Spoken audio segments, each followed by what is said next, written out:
Okay, I'm sorry for breaking anyone's eardrums, but I just did this video and had to delete it because of some kind of crap where the audio just was not working. But this video is going to kind of be Mundane Monday or Makeup Monday or whatever, I don't know. I'm wearing makeup and it's Monday, so let's just call it a Mundane Makeup Monday. But, as long as we're going with the N's, as long as we're in the tangent of M's, let's comment on the Malaysia flight still being missing after, like, nearly 30 days. Which, speaking of that, they are saying that if they don't find it in time, the little box that records the last few seconds of flight is going to be unusable because the battery life on that box is going to run out and they're not going to be able to use it. And I think that they're just going to find it, not to sound like a conspiracy theorist, but I think they're going to find it right on the borderline, and then they're going to say, we can't use this, so we can't really do much, we can't really figure out what happens.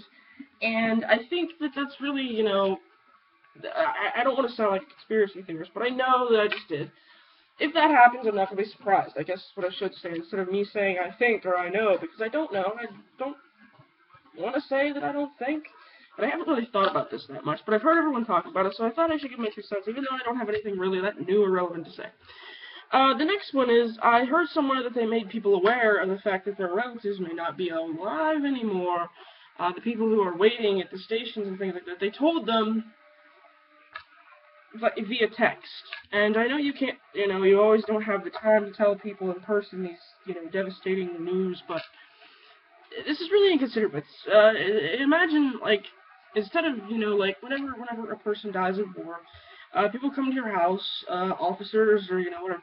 I've never had this happen to me personally, but I do know they send people to tell you. And they give you, you know, they give you some kind of solace and some kind of, you know, it's more personal than you getting a text message, hey, your husband died in battle, or your wife died in battle. It's not the same thing as a war, obviously, but it's still very inconsiderate to be sending people text messages saying, hey, the person you're waiting for might never come back. We might not be able to find their remains, you know, you might... And sometimes, sadly, this does happen where you never get closure, but it shouldn't be so bad that there's no consideration from one human to another to tell them in a way that is considerate. How hard is it to go, well, this person's going to be really sad and they're going to be really distraught, and I can deal with that. And if I can't, I can find someone who can to tell them in person instead of sending them a text message. And I understand there's something called a mass share that takes one click and everyone gets the message. That is rude in this case. Actually, it's annoying in every case that it's ever been used. If you have a Meet Me or an account that allows people to mass send things, you know what I'm talking about. Has mass send ever been, again we're on the M's, has mass send ever been a useful feature on anything more than it's been annoying? Maybe if you need to make people aware of a gunman in a school via text message, maybe that is a good mass send. Maybe that is a good way to incorporate it and make it a good thing, because it was originally designed to be a useful tool. I'm not saying it wasn't. But every case that we use it seems to be an offensive or bad or whatever case.